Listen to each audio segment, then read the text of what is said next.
For many years now, Russ and Craig have had many wide-ranging conversations with folks from all over the gaming world. This is one of those conversations. D6G, the Lost Chapter.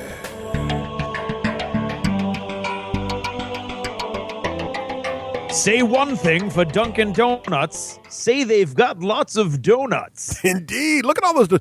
Well, look at all the donuts to choose from. You know what I had last week? Actually, while Karen was away on her cruise, yes, I have these weird things that happen every now and then, and it's like a strange thing like in my head, and it's really awful for my body, but I do it anyway.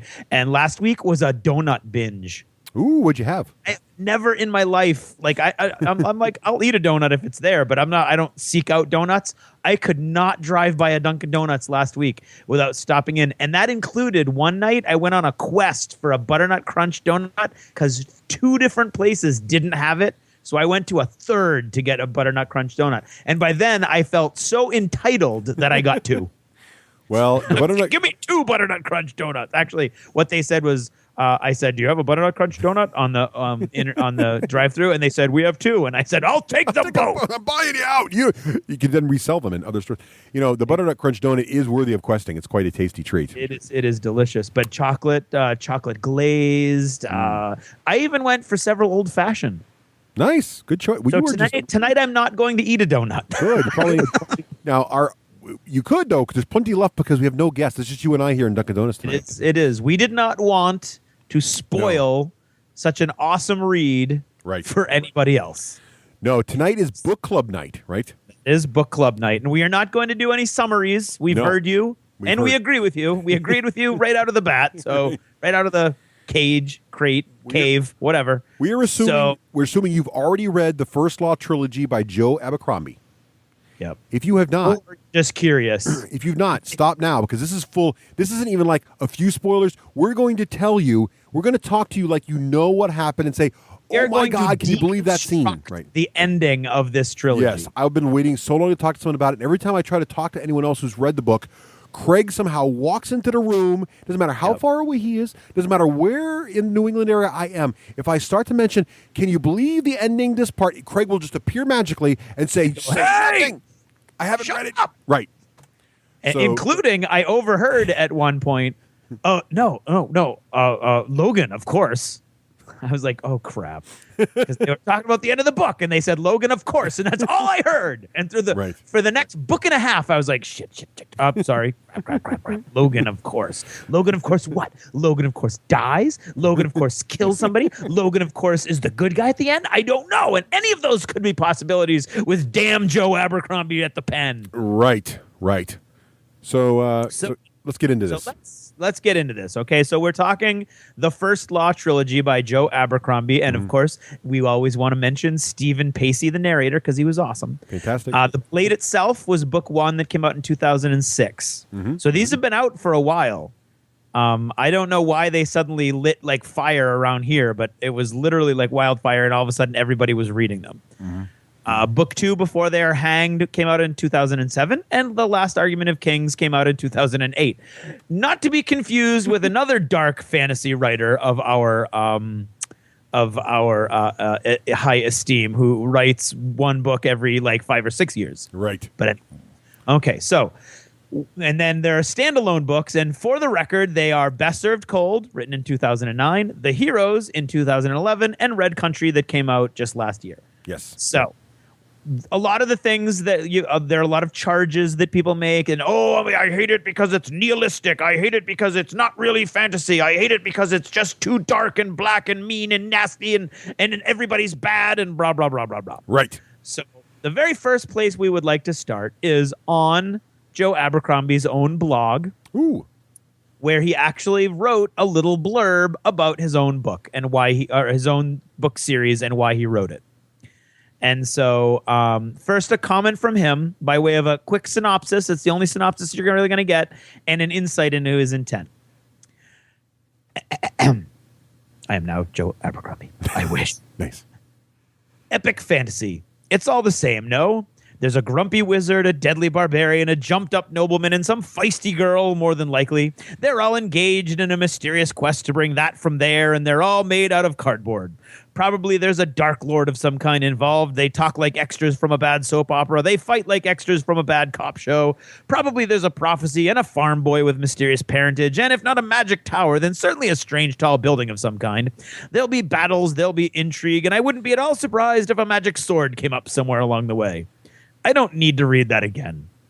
I want to read a fantasy with all the grit and cruelty and humor of real life, where good and evil are a matter of where you stand, just like in the real world. I want dialogue that actually sounds like people talking, and actually action that actually feels like people fighting. I want magic and adventure, sure, but I want it to hurt. I want blood, sweat, and tears, and plenty of them. I want to read about characters as selfish, as flawed, as complicated, and as unpredictable as real people. I want a fantasy that can shock and surprise, amuse and horrify, delight and excite me all at once. I spent a long time looking, and I couldn't find a set of books quite like that, so I thought I'd write some. You like your fantasy with the edges left on? Try the first law. So nice. Yeah. Now, right there, I mean, there's a couple things in there where I'm like, good and evil or a matter of where you stand. Okay, I guess maybe. But anyway, so now in order to have the conversation, we do need to define nihilism. Yes. And so I looked it up. Nice. It is the philosophical doctrine suggesting the negation of one or more putatively meaningful aspects of life. This is from Wikipedia, and so if any of my students are listening, do as I say, not as I do. I was going to say, don't you have an official textbook definition of this somewhere in your vast library of? I could clearly have done it, but it was easier to do this. Okay, fair enough. Okay. And I know that this is correct, so I'm okay. Okay. I'm using it to reinforce my own knowledge. Excellent. Is what I did. Well done. So what that basically negating one or more putatively meaningful aspects of life means it's a philosophy that means something that you think is really important isn't really important is basically what it's saying. So most commonly it's presented in the form of existential nihilism, which argues that life is without any sort of meaning, purpose, or any sort of value in and of itself. In literature, characters are considered nihilistic if they do not see any point in existence or feeling that things just don't matter. An excellent example for our audience would be the comedian from The Watchmen. Right. Who cares for nothing, either practical or political, just fights because he wants to fight and he doesn't know what else to do. And even at one point kills a woman in cold blood just to prove a point to Dr. Manhattan. So this is a guy that doesn't have any feelings, that doesn't care, that doesn't think anything matters. So basically, modern readers tend to consider a book or a series to be nihilistic if the book takes place in a moral framework where there are no good guys or where the good guys die pointlessly, serving no greater purpose to the plot or the theme. It's okay for people to die, for good guys to die, but in order for a book to not be nihilistic to most readers, they have to die for some reason. You know, it has to serve the plot line or the theme in a way that justifies the death of a main character, in more than just their own futile deaths, seeming to underscore a view of the author that there's no reason to do the right thing because the universe doesn't care and will just kill you anyway, and your existence will not have any meaning. Right. So basically, that's what people mean when they're saying nihilistic and nihilism. And of course, one of the big problems people have is with George R. Martin's Song of Ice and Fire when Ned Stark is killed. Oh, another spoiler. And the theory, he was a good guy and he died. Well, I would argue that's not nihilism because he did anyway, this isn't where we're going to have that argument. But anyway, so right. The title, The First Law, just really quickly, where does that come from? It comes from the laws of magic and the way magic works in this world. Right. And I saw, as I was researching for our thing tonight, I saw a lot of comments on blogs and forums and stuff that kind of confused me. It was like, well, they don't really explain how magic works. Like, they kind of do. Kind of do, yeah. Kind of do. There's three basic laws, I think. I can't remember. There are three. Well, there's three laws you're not supposed to break. Right. The first law is you cannot touch the other side. And in the other side, they mean in the ancient days in this world, the demon world and the real world basically overlapped each other, and they both existed on the same plane. It was a demon party. What's that? It was a giant demon party. Exactly, giant demon party. Right. And this god Eus somehow divided the world so that you had the demon world was now cut off from the real world or from the human mortal world, and the mortal world was safe from the demon world. So the first law is you cannot touch the other side. And this is where they talk about magic, because they actually say magic is when you pull power from the other side to make things happen in our world that aren't normally possible.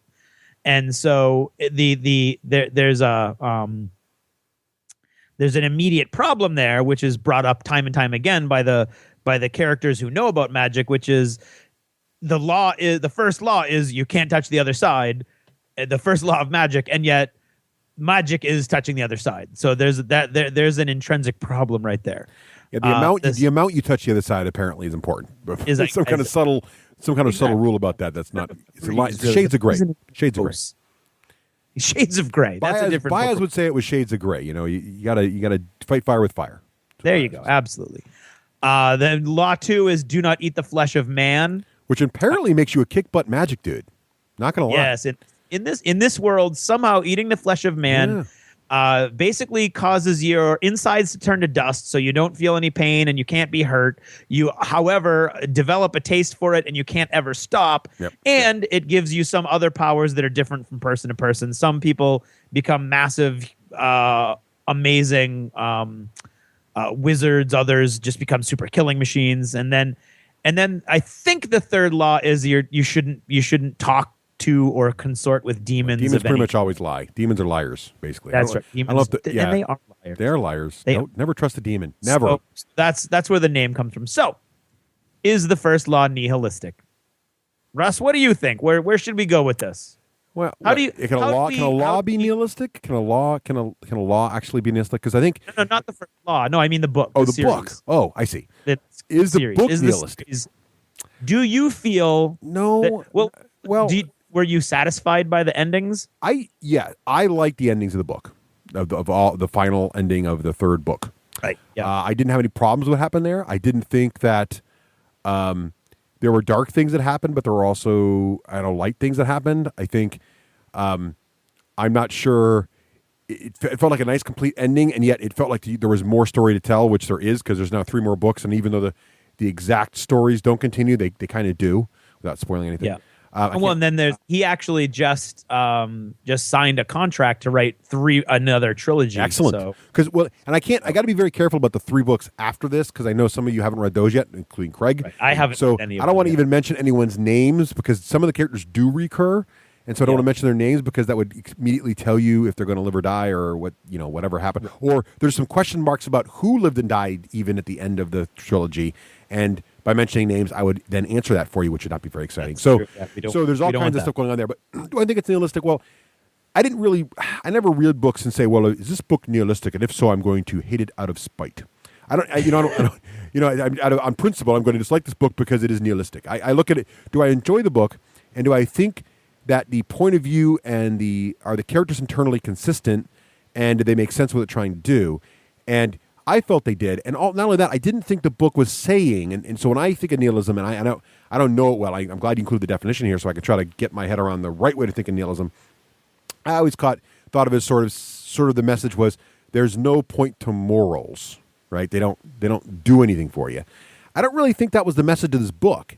I think the message was that most of the characters, it kind of goes back to what Craig, you've said a lot on the show, which is when we talk about villains, is that every villain is the hero of his own story. No one's in their head. No one is the Dark Overlord. No one's the bad guy, Exactly. And in this book, everybody is a good guy. Really, if you think about it that way, someone can say, well, there's no good guys in this book. Well, there's no bad guys either. Like they're all from their position. Even for a huge chunk of the huge chunk of the book, everybody is all upset with the Lord of the North there. What's his name? Bethod. Bethod, right. The king of the Northmen. Everybody's hating Bethod, right? Because he's like clearly a bastard. And yet, as it progresses, you realize that Bethod isn't so different than anyone else. He's just in a spot trying to do something, and so it's not that it doesn't make it so you feel like you actually learn why he did what he was doing, which we'll talk about in a little bit. So it doesn't make you feel like the good guys were bad for killing Bethod, or that Bethod was not a bad guy or good, whatever. It just makes you realize that power corrupts, and all the normal messages you get from all the stuff is in there. Power corrupts, and people lose sight of what they're trying to do, and they forget what's important in life, and they get overcommitted to their quest, and vengeance is bad. I mean, the vengeance is bad theme is consistent through all of his books, even his new ones. The idea of vengeance being an empty path, and there's a subtext too to this whole thing that violence is not the answer. Right, absolutely. Throughout the entire plot of the book. So I'm not sure when your book has a message like that in there that's pretty clear. I'm not sure you can say the book is saying is in my head that's not nihilism, because the book's saying there is a right thing. It's just isn't it a shame that everybody gets sucked the wrong way? It's sort of the way I felt about it. Yeah. Now because however that seems to be a charge that's so often leveled. Like, why is that? Why is it even something that pops up that the first Law series is nihilistic, or that it's just a black, bleak emptiness where there's no such thing as a good guy or a bad guy, so there's no reason to be good or bad. Let's take a little look at the characters and see sort of where they start and where they go. Because I loved the book, and I thought the ending was great, and I thought the ending was, as you said, internally consistent is an awesome way to say it. The book ended pretty much, in my mind, the only way it could have ended and still been remotely positive because of everything else that was going on. Right. So I think central to the whole story, you've got, and I've actually quoted from his little blurb that we already read, the grumpy wizard. Except that this grumpy wizard's a little bit different than most other grumpy wizards. I love Baez. Baez is a bastard and a half. He is a wonderful character, and he's a good example, I think, of why people feel the book is nihilistic, because you start out with Baez and you feel like it's Gandalf. That's how I follow. He's even more. He's very Gandalfy, but he's even more than that. He's almost like Mr. Miyagi, from Karate Kid. He's like that kindly teacher, that is all retired now, and he's in his little thing, and he doesn't want anything to do with the world. He's in the great library of the North, and you don't know why. And it's kind of like Martin here, because you don't really know if magic is real or not in the beginning, right? There's sort of this fuzzy thing like, yeah, right, magic, whatever. And there's little parlor tricks that happen. You think, okay, maybe there's some magic, right? And then, but as the book progresses, all of a sudden he goes from like kind of the old man to like, you got some kind of agenda going on, but he's a good guy. It's like Gandalf. Then he becomes more like Gandalf. He's got this good agenda, but because Gandalf kind of like screws Frodo and Bilbo a little bit himself. You know what I'm saying? But it's kind of like, but then at the end, Baez is like, he gets to the point where like he looks at people and they just explode. Right. And I'm like, that scene where he looked at that one guard, Baez just comes out of the shower, he's pissed, he's naked. Yeah. He walks out, he's buck naked. There's this guy just chases two of his little companions in their room, and he's like about to kill him. And Baez just looks at him. He's like, "How dare you!" The guy just explodes, showers all of his little minions with blood. One of the best wizard scenes in any book ever. Yeah, and it also immediately goes, "Oh, so this really isn't Gandalf." So it changes everything on that point. First of all, I think before then you kind of knew he had some magic power because he did the fire thing and stuff. But at this point, it's pretty much like, holy crap. You don't, and his whole party, the tone was whole, and his whole party changed because everybody's always thinking, "Oh my God, he could look at me and blow me up." Oh my God! Now they did a good job later of injecting that he has weaknesses and he has limits, but at the same time, he was just this awesome character that really I just loved his whole arc. He was fantastic. Really, even when you find out that you don't ever find anything out. But so, do you think he killed Juvens? Well, that's the interesting thing, right? So I do think. I think he did. Yeah. But I think at this point, some kind of jealous rage happens there. And there's also the debate about whether the daughter there, did he throw the daughter off? Well, she seems to think he did. Right, right. So I'm going to believe the person who got pushed off the roof when she says, "Oh, by the way, you killed me, but luckily I have enough demon blood in me that when they buried me, the demons came and spoke to me and taught me how to survive, and then I clawed my way out, and I've been searching for you ever since." So it's almost like he's like this. It's kind of Lord of the Ringsy in a little bit, because you have like Saruman's the same way, right? He's this dark, evil wizard, but of course in Lord of the Rings it's more obvious that he's evil. But from Saruman's point of view, the side is lost and we're just going to infest the world with orcs, which pretty argues a good idea. From Baez's point of view, look at Baez, he could be going evil. I mean, he's killing his masters and doing all kinds of things. But at the same time, he's doing things he thinks truly are going to better the world. He's got this whole, the fact that, all the eaters are down in the south there doing their thing could arguably be Baez's fault. Right. But he's trying to fix it. right? But Yeah. but he's fixing it at he just. But is he trying to fix it, or is he just trying to blast out on Kowloon, his arch enemy? Well, that's I don't know. Yeah, Kowloon has the eaters. He has Right. the 100 voices Right. or the 100 words. And so these are all guys, of course, that have broken the second law, and they've all eaten. So they're all super mega powerful superhero guys. Right. Only they're villains, or are they? You know, I mean, Right. other than the fact that they have to eat human flesh, they seem to be. They all believe in God. They're all like, "I will pray for you after I kill you and eat you." yeah. And of course, Baez actually has an eater working for him. Mm-hmm. So there's all kinds of. I mean, I don't know, man. And I think Baez is the closest to nihilistic in this whole cast of characters because he just doesn't think anyone else matters. And he actually says that. I mean, he guts the entire capital city.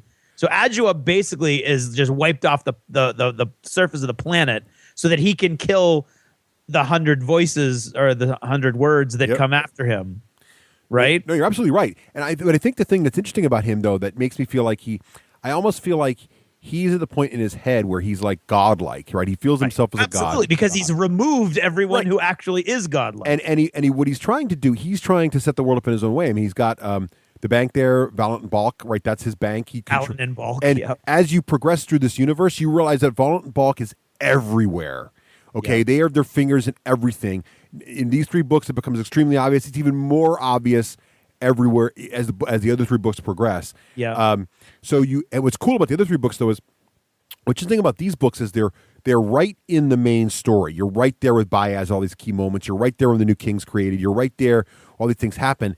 And then later now you're at smaller stories happening around the world, but you're like, oh, you're like when Valiant and Balk comes up, you're like, oh my god, I know exactly where that whole thing came from. Oh my god, that means Baez is involved, but you don't really see Baez anymore. But there he is. So it's like that whole thing is really awesome. And so he's already got ultimate power. He's trying to craft the world in some kind of image he has for it. Right, but he doesn't have ultimate power because we're in a world where magic is dying. Well, that's true too. But he's not doing anything to bring more magic into it, or is he? Well, he is with the seed, right? But he knows what the cost of the seed is. Right. But so what he's done is, and we'll talk about this a little bit when we get down and talk about sort of the pantheon of the god creatures. But you have Eus who created this, and then he had 4 sons. Yep. Juvens was the guy who did magic. Canadius was the master maker. Badesh was the guy who spoke with spirits and was able to force them to do his bidding. And I can't remember how he died. Or did he die? I don't know. But then you had Glustrad, who was supposed to be the guy who was going to have power over demons. And then Eus decided nobody should have power over demons. You shouldn't talk to them at all. So poor Glustrad was left with nothing. So he decided he was going to kill everybody and found the seed, a little chunk of the actual demon world that was left behind when they were separated, and tried to use it and blew up the entire city of the entire capital of the old empire and killed countless hundreds of thousands of people, most likely. And so what you've got Baez now doing, because that entire family is gone, mainly because of him. I mean, Juvens, we're pretty sure he killed. Right. Canadius, we know he killed because he threw him off the Master Maker's house. And I can't remember Badesh, but it's very hard to research this book because they're so young. There aren't scores and scores of websites about it yet. There will be, though. There will be. Oh, there absolutely will be. So yeah. So anyway, so that's Baez. I think he's a bastard. Russ loves him. I think that says something. I love him as an evil. I look. Shut up! You have a poster of Baez on your room. I do. He's awesome. I want a picture of him with a fountain of human blood squirting out from behind him. Like, there you go. Exactly. And we've seen it. So the next character to talk about a little bit is the Deadly Barbarian. And of course, that's Logan Ninefingers. Say one thing about Logan Ninefingers. Say his life sucks. The bad guy. Yes. He's not the bad guy. He's not. The Bloody Nine is not a bad guy. No, I don't think Logan. See, this is what's interesting about this book. Not Logan. No. You have to agree it's a split personality issue because he has no control over what the Bloody Nine does. Yeah, the Bloody Nine. Yeah, so right. So Logan's got this internalized thing inside of him. I mean, basically, to dip into the GW pool for a second, frickin' the Bloody Nine is a corn berserker.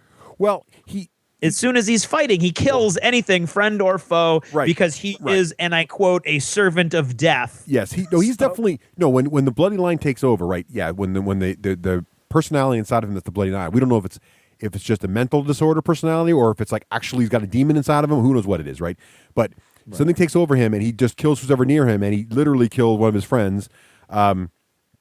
And everything, but I love his character is another great example. And I think what's great about Logan is if I can get a little symbolic for a minute here, he's the clear symbol of the dichotomy that every person is facing in this book. Okay, but he's the blatant symbol. He's the split. So Logan is clearly Logan himself. Okay, the nice guy, quote unquote, in there is reasonably certain he's a pretty good guy. He's always trying to do the right thing. When he sees someone who needs help, he tries to help them. He's generally there. I mean, yeah, he's trying to survive in this crazy world, and things go wrong for him. The Bloody Nine is pure death incarnate, who wants nothing but killing things. He's like, so he's literally fighting that battle every day of keeping that down and trying to live that non-violent life. And so I think he's a really interesting character. He's my favorite character, bar none. Oh yeah, some of the best writing in the book. Well. There's a lot. Well, there's so much. And the thing about this book is, and that's what makes it so great. There's so much good dialogue in this book. So many quotable lines. Yeah. No, the dialogue is written amazingly well. The action is written amazingly well. Just to touch on the nihilistic thing for Logan, though, because I think the one moment where I was like, oh, really, was where he kills the Highlander's son. Yeah, but that was the Bloody Nine doing that. That was the Bloody Nine. But I'm telling, what was your reaction to that? Like, to me, that was like, I bought into it, and I accepted it after like a little while, and I processed it in my head, and I was like, okay, so now we know there's absolutely no line that the Bloody Nine won't cross. What I liked about that scene, it reminded me of the scene in Firefly in Serenity. Spoiler alert.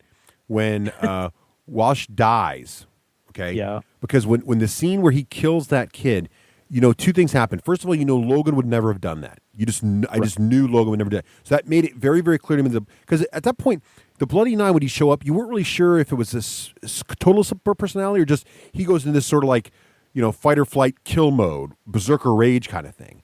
And I think at that point you realize it's more complicated than a berserker rage. He loses control, and then. Because then he goes up and he almost kills Dogman, right? Right. And that scene where he almost kills Dogman wouldn't have been believable, I think, if he hadn't just killed the kid. When he kills the kid, then and then later it's like Logan's like, "Oh my God, get away from me!" And there's a scene later where he's just like, "Get away from me." Actually, that's sorry. Anyway, yes, may or may not be this series. We're just like, get away from me. So it's great because once you've seen that scene with the kid, you're like, oh my God, run! He's going Bloody Nine. It's like he's going to Hulk out. But unlike the Hulk, where the Hulk Bruce Banner can sometimes control the Hulk. He's like early Hulk, when he has no control of it whatsoever, and he just kills whatever's near him. And so I like that scene. I think it drove home the difference between the two, because Logan would not have done that. Right. Do you remember? But wasn't that? I can't. I'm dying now because I totally realized that I didn't remember this character's name. What was the name of his friend that he killed during that battle? Which one? He kills one of his named men in the battle in the mountains. He's this guy, one nice guy, the other than the dog man, the one just like totally nice, loyal guy. Yes, I'm forgetting, but you're right. He does kill one of his guys. Tall something. Not Three Trees. He dies another time, but no, but it was something. Oh, you're right. Yeah, what's his name? Thunderhead. He kills the Thunderhead. Yes, that's right. Yes. He kills the Thunderhead. That's right. And that's like the big, huge, brutish guy, but he's like this gentle giant kind of thing with his friends, and he's like this loyal guy, and he just cuts him down. Yeah. So so then you're like, oh, did he really have to kill the kid? But I mean, I think that's what does it, is that like that, like you said, that it's not him at that point. And there's no control. Of course, it's totally there's a whole other thing because he can talk with spirits. So is that like connected to the spirit world? Well, that's cool. He's a really interesting character, and the spirit thing never gets resolved. I mean, it's just sort of there, right? It's sort of this thing that's used, but it's never really resolved or explained. It's used on multiple levels too, because the spirits themselves explain that the strength of the spirits is leaving the world also. Right. Something's going down. So so there's all kinds of stuff going on that doesn't necessarily So yeah, so I don't think he is nihilistic because of his struggle. Right. Because he is constantly trying to better himself, even though because of this demon or whatever that he's carrying inside him, he can't. And I think that struggle is central to a book that actually has a moral compass. So is in effect the opposite of nihilism. Oh, the other thing too, Craig, as you say that, it just made me think of this too. Like generally, when Logan can control himself and do good things, he does okay. Right. So like. Yep. He gets sort of positive results generally. Yep. So the book sort of implies that, hey, but then what screws him is the Bloody Nine. Yes. The Bloody Nine comes out, or one of his old debts from his old Bloody Nine-ness, if you will, comes back to haunt him. Yeah, exactly. So his past life gets him, or the Bloody Nine itself gets him, as opposed to doing the right thing does no good for him, because he kind of knows, if I could just get away from all this violence and just settle down and make something grow, as he says. And then of course. And as in any good book, you've got this moment, or in any character's arc that's done so well, this moment where you can just pinprick literally the sentence or the two sentences where everything could work out for him. Right. And then it doesn't. And it's him and Pharaoh, when him and Pharaoh are like just on the edge of having a massive fight. Yes. And they're both like, there's two sentences. One where he goes, I love her. I need to. Oh, I can't. She wouldn't understand. And she's like, oh, I love him, but he wouldn't understand. And boop, they go in opposite directions and they're both screwed. By the way, speaking of screwed, I have to say that I'm not usually a big fan of sex scenes in books, but the sex scene between Logan and Pharaoh was one of the funniest sex scenes I've ever read in any book. I love that scene. I thought it was really well done. Very funny. Any sex scene that starts with "wanna F," yeah, that whole scene was hilarious. It's gonna go in a certain direction. That was really funny. Now let's talk briefly about the jumped-up nobleman Giselle Dan Luthor. That was a great arc too. Now you kind of knew Giselle was coming, right? You knew where this. It took you a while to know exactly where he was going. I didn't think he would get there quite so fast. I was thinking maybe later. I don't think he ever got there. That's why I love the arc, because you kind of get it's almost like you get double blinded. Oh, you do. He gets totally screwed. He's the one guy who is, he's an arrogant jerk in the beginning, right?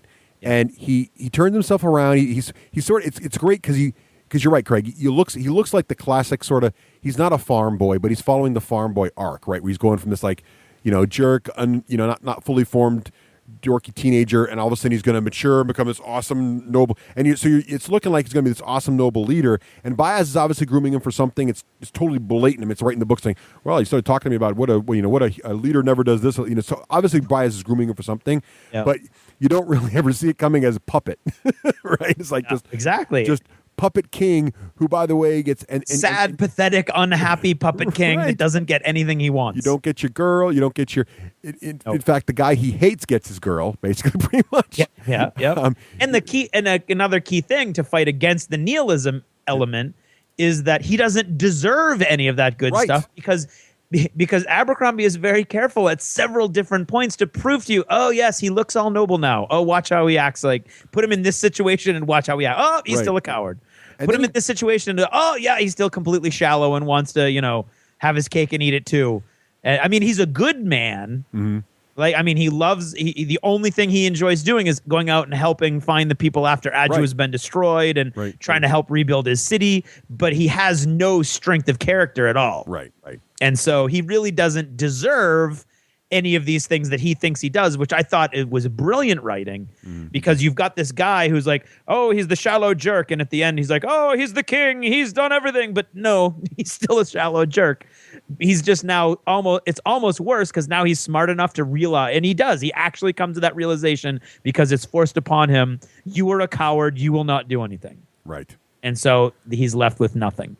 So he was in the end, he was sort of a side character, but he was a great character. I mean, and it was funny because there's a little shell game going on there for the first book or so where you're trying to figure out who exactly is the main character of this story. Yes, and it turns out it's Baez, kind of like Darth Vader's the main story of Star Wars, but it sort of takes you a while to figure out. I guess it's probably arguable who it is, but Giselle, I think it's absolutely arguable. But it's sort of like Giselle is sort of like you look. I think it's pretty clear Giselle's not the main plot arc, but he's sort of this poor guy who in the end you kind of feel sorry for him, but in the beginning you just hate his guts, and it's sort of a weird arc for him. It's kind of funny. And you hate it. I right up into the last book, there are parts where I'm like, oh, you jerk. Right. I mean, the way he treats Artie. Yeah. Right. Seriously? He can't. Why? Yeah. You can't do it. Don't do it. Don't do it. Well, I'm sure you and I could get together sometime. Oh, you did it, you jerk. Right. But so speaking of other secondary characters that I think add a lot of flavor, the feisty girl in this one is actually a cold-blooded serial killer, Pharaoh Maljin. Yep. Also half demon, apparently. Also has demon blood in her, which allows her to shoot a duck right out of the air without looking. She has incredible. So she has gifted demon skills. She doesn't feel either, right? She's the thing about. She's like she doesn't feel pain or something. She has a little, and she's colorblind. Yep. So there's a couple of weirdnesses to her because she's part demon, and because she still has this demon blood in her, she's important. Which is like generations and generations and generations and generations removed. But there is some. So that's where Baez's interest in her comes from, obviously, blood, right? Yeah. So she's really cool. But again, another great character where, you're not really sure where she's going, and then again, she's sort of fighting this fight too internally between, I'm on my vengeance. Here's one of those again. I think the recurring theme of vengeance is a waste. Is right? I think she personifies that. No one gets any good out of vengeance. Not the person who gets their vengeance, not the person who's on the receiving end, and everybody around that whole situation gets screwed. Yeah. Which happens even more in Best Served Cold, not with this character, but the whole idea of that whole book's about vengeance screwing everybody, which is hilarious. But she's a great character in that way, and you just see her she tries to escape that. On point. And it's again, I think it's not nihilistic because she could escape it, right? But she chooses not to. Well, her own personality flaws are make it incapable for her to take that one step that will. And then again, he does the same thing with Logan. Mm-hmm. When they both don't take that step that could be their salvation, you see them still wishing they had done it or wishing they could have done it. Right. And they both do. They both pine for each other after they've gone their separate ways. But I mean, her character is a classic example of an archetype. I mean, she was, innocent farm girl taken prisoner, made into a prostitute slave, ended up going all the way to the new emperor of Gurkel, his love slave.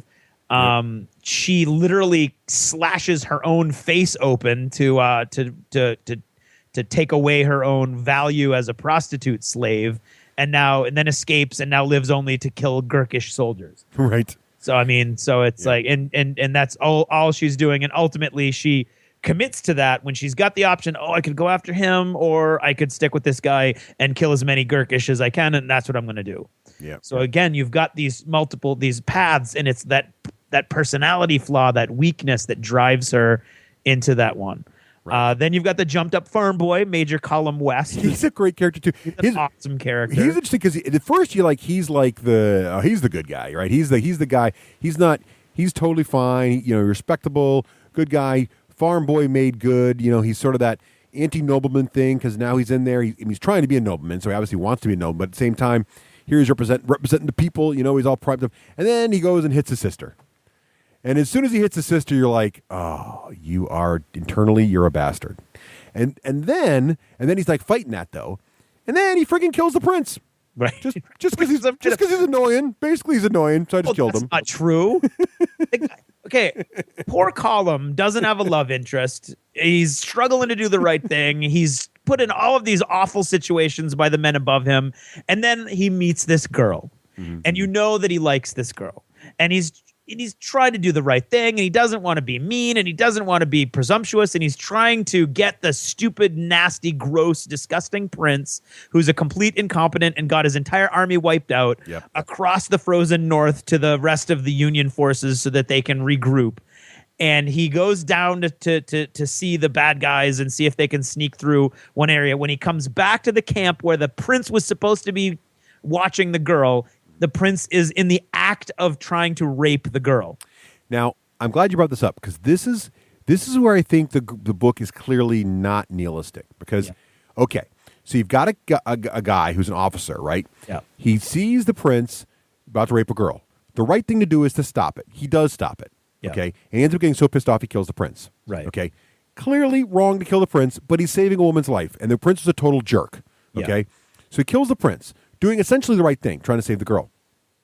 Because he kills the prince, the whole set of dominoes falls into place that he gets to become the Grand Marshal. Right. The Grand Marshal then because he's the Grand Marshal and not one of the other fops, he's able to actually save that whole battle, save lives, and do the right thing there. Yeah. Now, he's in there cursing himself, saying, look what happened to me. And this is where I think people think it's nihilistic because they're not looking at the big picture.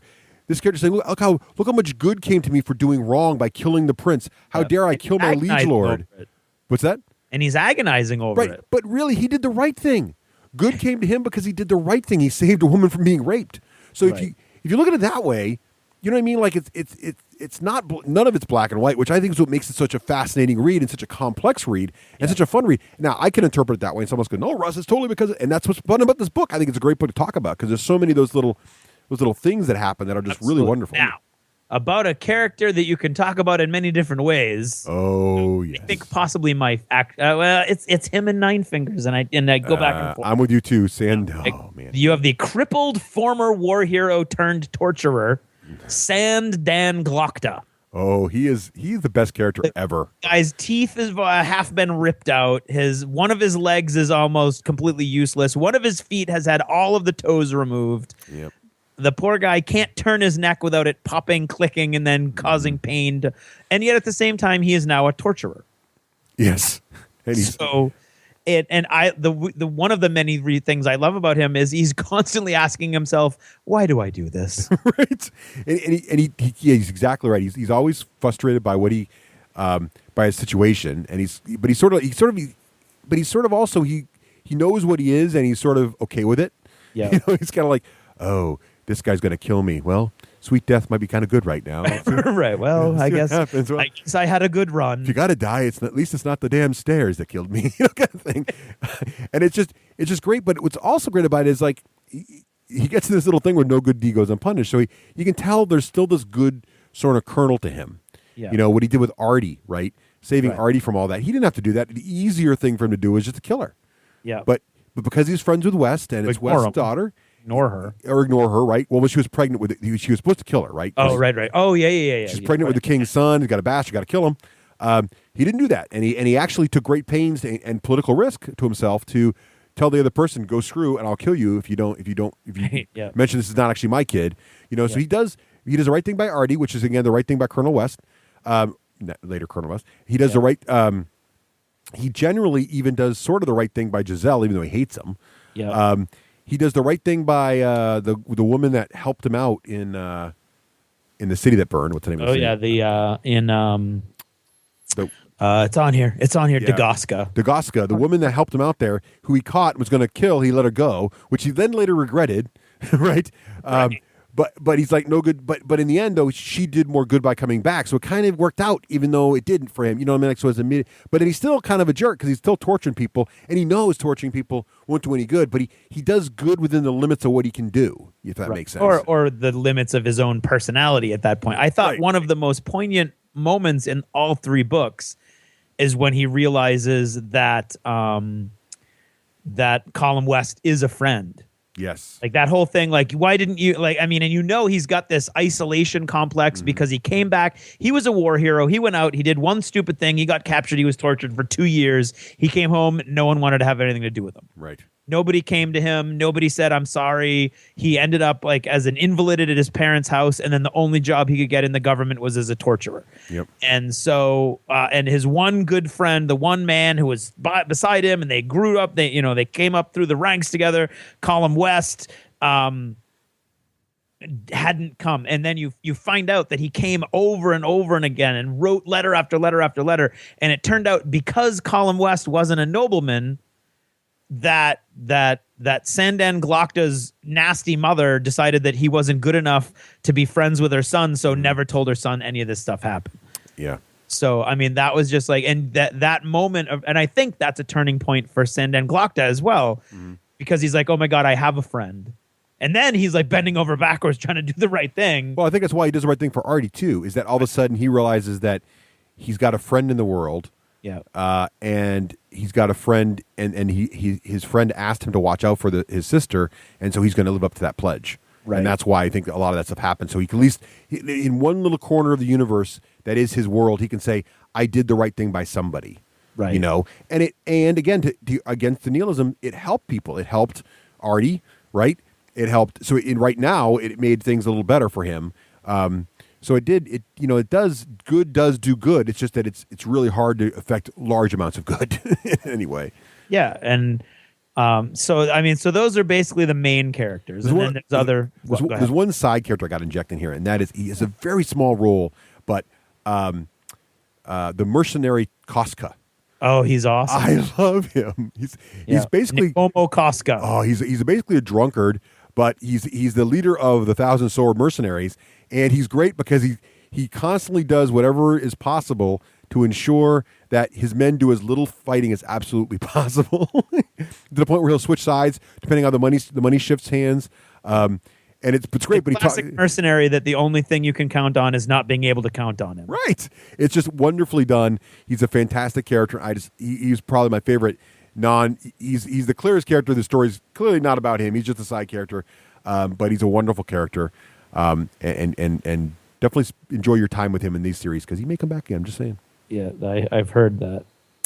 So we're running a little long. What else can we squeeze in here, Craig? Before we got to. Well, we talked about Artie West. She's so let's look at one specifically that just to pick out a couple characters. I thought what happened with Baez's apprentice Kwai was awesome. Oh yes, because Kwai is killed in the first book early on. And then his place is taken by an eater, and actually, it was not the eater. He was taken by the maker's daughter, right? Mm-hmm, yep.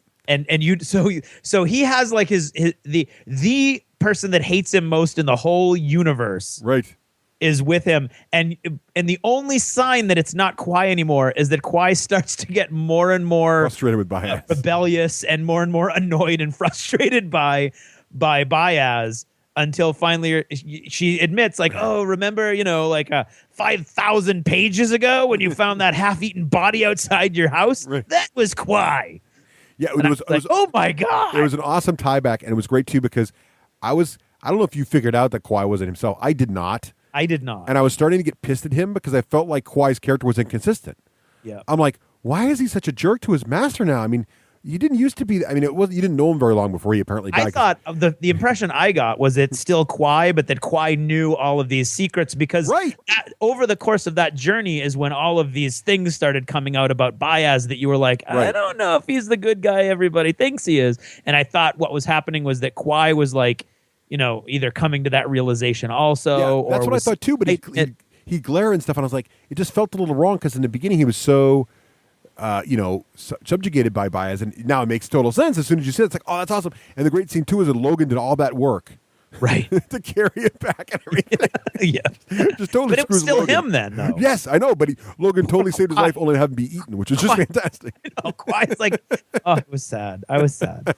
I loved all the guys in the North. With the whole North. Method connection was great because he's a boogeyman through almost the entire book. Yep. And then at the end, right before he's killed. He's like, Logan, you don't remember why I did all this? I did all this because you made me. Right. I was like, oh, my God. And you could totally see it because you get the idea at that point that the Bloody Nine was in control far more often earlier in his life. Yeah. And Bethod's there going, I wanted to stop. I kept saying, let's just stop. Well, we have enough. And you kept saying, let's kill the next group of guys. Right. And so that ties right in, Russ, with what you were saying, where even the bad guys and there's two main bad guys that are set up as the bad guy, the black hats, and that's Bethod and then the Emperor of Gurkel. Right. You never meet him yet, but you get an idea that he's the idea I got is just he's an evil, nasty little guy, but he's totally the pawn of Baez's arch enemy and fellow Magi Khalul. Right, and you also get the feeling that Baez is manipulating that side of the war as well. Right. So you definitely feel like I didn't. By the end of the book, I didn't feel like Gurkel was any more of an evil empire than than the Alliance. I just felt like, and I think he went out of his way to show you all of these guys, all of the Gurkish soldiers as human as they're getting cut down by the Bloody Nine and everybody else. Right. But I loved all of Logan's named men. Yeah, they were awesome. Rod Three Trees was possibly one of the most hard deaths in the whole book to handle. He was one of the true good guys. Yeah, there was a guy who kept to the straight and narrow as most as possible. And the Thunderhead. The Thunderhead. Yep. Dogman was great. Yep. Black Dow was awesome because Black Dow That's so awesome. is literally like, I'm a bastard and I'm looking at her. I think I might rape her. Don't do it. Okay, fine. Whatever you say, I won't. But I'm going to keep looking at her. Black Dow was great. And then in the end, he's like, I'm going to kill you because you're dangerous to everybody around you. Right. And I've decided that I like where I've ended up, so I'm gonna stick it. I'm gonna stick it here for a while, but I can't do that with you sitting around because you kill everybody you touch. Right. Harding Grim, I loved Harding Grim because he talks so little, and when he talks, it's like, oh my god, that's so funny. And his death was brutal. The Weakest, I loved The Weakest. Remember, he died in the very first book. He died early on. Yes. Now the Shanka are totally orcs. Yeah, there's some kind of orc humanoid creature thing. Yeah, they're like artificially created creatures. In my head, they look like snake men for some reason. The way he described them, they're called flatheads because they have no foreheads, and snakes and cats. Those are the two things. That's what I was thinking of, like snake men or something. Yeah, they sounded strictly like feral, but who knows what'll happen in the future. Yeah, but right now, they're so I mean, I loved all of that stuff, and then and we already talked about all the different supernaturals and the people in Gurkle and Dagosca. Yeah. So very, very quickly, because I think it's key. The reason that people say it's nihilistic is how all of these main characters end. Right. Baez, who has proven himself to be a complete bastard, basically a patricide. I mean, he killed his master. He killed his master's brother. He killed his master's brother's sister, who he was having an affair with. He's killed thousands of men to, quote unquote, save Adjua. He's in complete control at the end. Complete control to the point where he can just walk away and knows that all of his puppets are dancing to his tune. Well, except he killed the 100 voices or whatever we are, but they're still down there in the south, right? So he hasn't totally vanquished. He's all excited now because Khalul is still alive, but now the battle goes on to the next plane because it's what you don't know. So he's managed to harness the power of the seed using. So he's basically the first law of magic. The high magic is basically dying. So what he's done is he's taken the demon magic using the seed, which is that little rock from the demon world, but Khalul's got somehow channeling it using the master maker's machines, and now he's got this new source of power. But Khalul, meanwhile, is building armies of people eating human flesh. I mean, actually, bringing cartloads of slaves down there, eating people to create more magic. So it's kind of like, Baez has got control of the north now pretty solidly, and he did all this to survive that major offensive that Khalul had done with his 100 words. So he survived that attack, and he did all that damage, and he's a jerk for doing that, except how bad is Khalul? I mean, Baez would argue, I think, well, yeah, you think I'm bad. You should see Khalul. He's eating people down there. Exactly. So you don't really know. Thing I love about the book. Right, exactly. It's not like, I mean, you could write a book where in the end it's like, haha, you thought he was a good guy, but he's the bad guy. It's not. It's like, haha, you thought he was a good guy, but he's not. No, neither is the other guy. Right. So we don't know. We just know that Baez has basically kept the whatever fragile balance there is between his version of the way magic should be done and Khalul's version of the way magic should be done is in check, apparently. Yeah, but he's excited. There's an excitement to him that he's like, haha, now I've got this machine and we can fight on to the next level. Right. And he's got the puppet in place, so he's got the government back under control. Yeah, exactly. So he's a bastard and he's okay. Right. You've got Giselle, who was a bastard, who came through this whole enlightening process, but then still turns out to be a coward, married to a lesbian that hates him. Right. And he on some level knows that, and he knows that he can't have what he wants, and he knows that he's nothing but a pawn, and his handler is now the guy that he hates more than life itself, Sandan Glokta. But the interesting thing about his character is, pretty much in the end, he's doing the best he can for his people, despite all how life has sort of shoved him into this crappy position. Yes. And he's still trying to do what's right by his people. Right. So he has somehow found a moral compass and is struggling to do what he can within the confines of his new situation. He could just go hunting every day and eat cupcakes on the king's salary, and then people would want that. But he's not. He's actually physically fighting back against Glokta sometimes. Trying to tax the banks, which doesn't work when... he's trying to do the right thing. So he's actually, in the end... He's trying to do the right thing, and in some small way, he's helping his people. So that's interesting. Yep. Now, poor Pharaoh, where does she end up?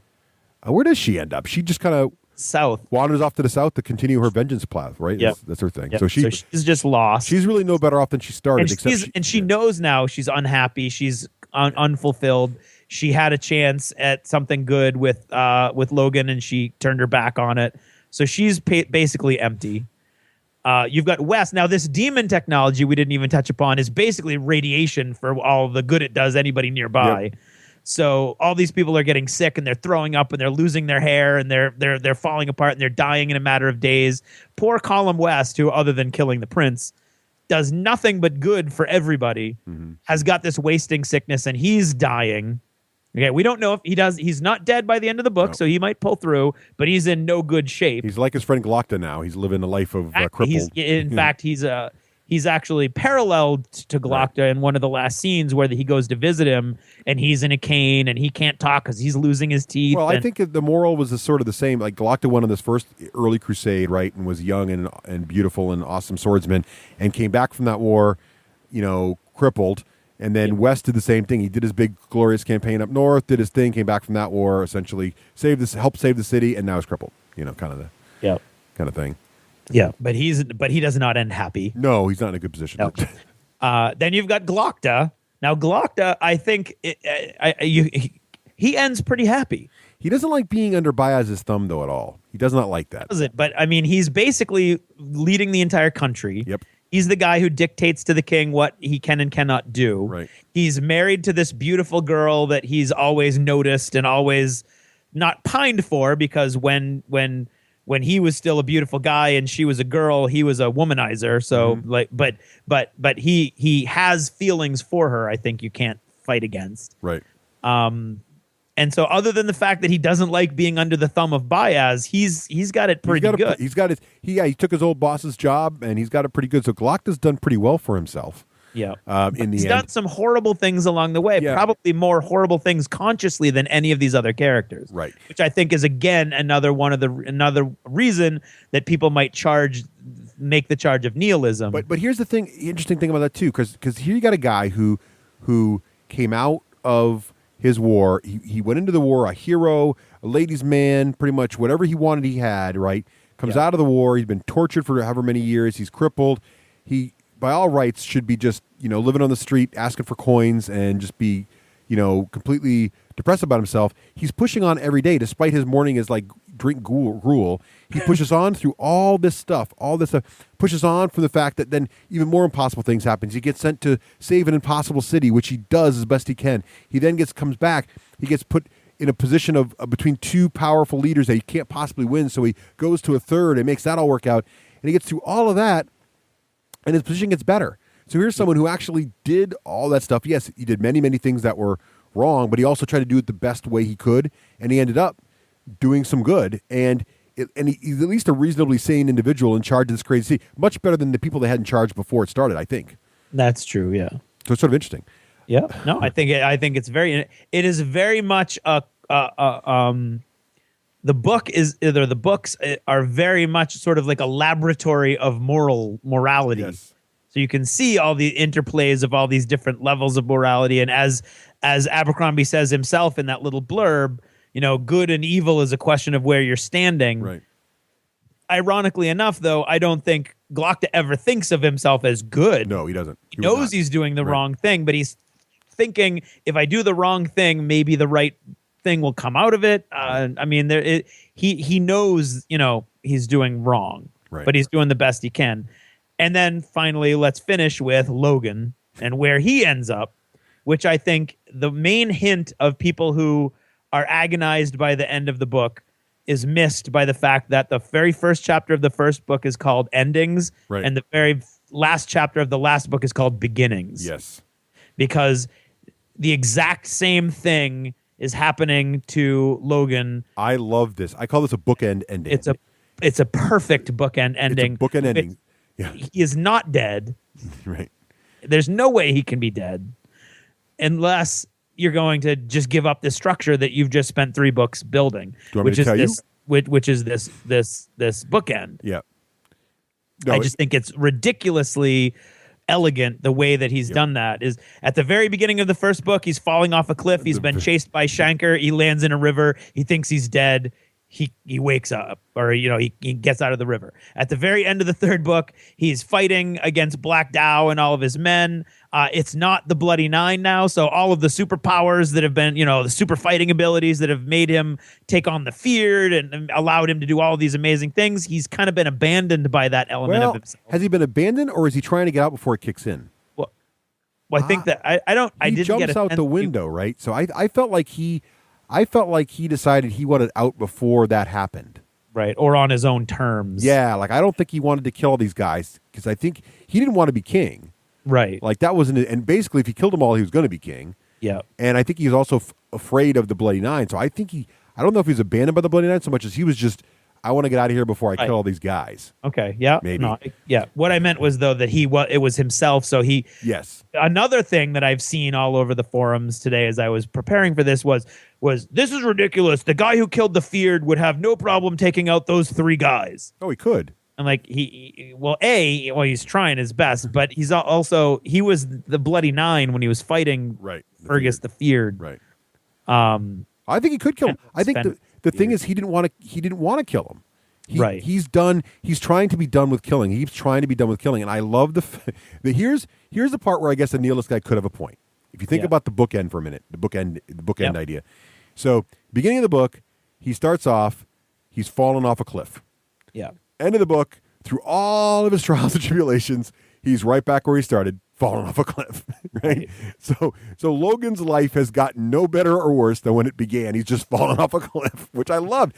Because Logan is, in my head, again, to get symbolistic, Logan's the guy. He's the symbol of the person divided between the two sides. He's literally broken in two sides. And so he's just plummeting.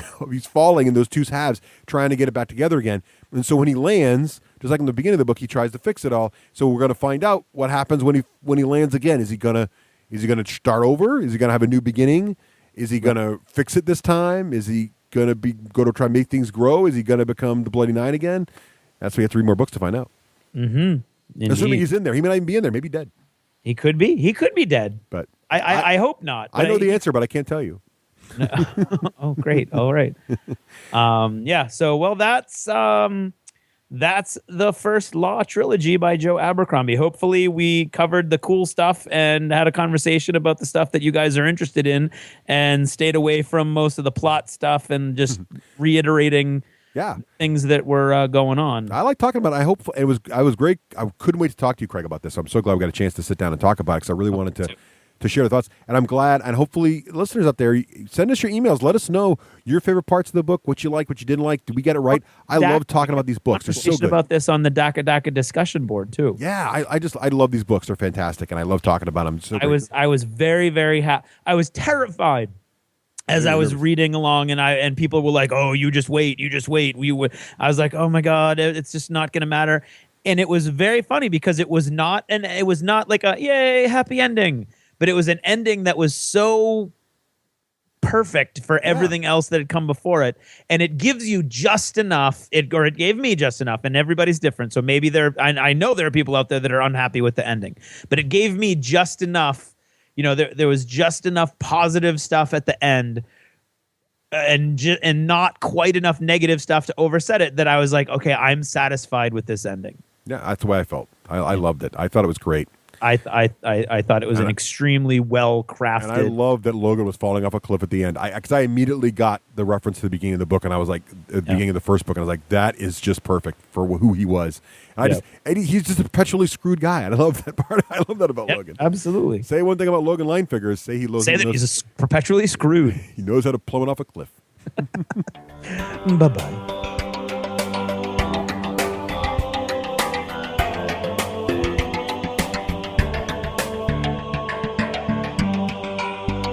Thanks for purchasing a D6G Lost Chapter. Supporting the show helps it grow.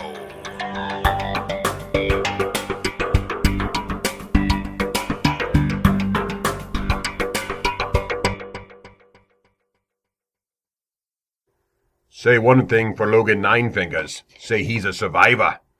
Say one thing for Logan Ninefingers. Say he's happy. Say one thing for Logan Ninefingers. Say he needs a piss. Say one thing for Logan Ninefingers and only one. Say he's a killer.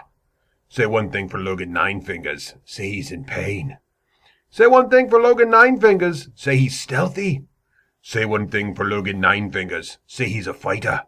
Say one thing for Logan Nine Fingers. Say he has poor luck. Say one thing for Logan Nine Fingers. Say he's a lover. Say one thing for Logan Nine Fingers. Say he's got a touch with the women. Say one thing for Logan Nine Fingers. Say he's a bastard that never learns. Say one thing for Logan Nine Fingers. Say he never listens. Oh, you have to be realistic.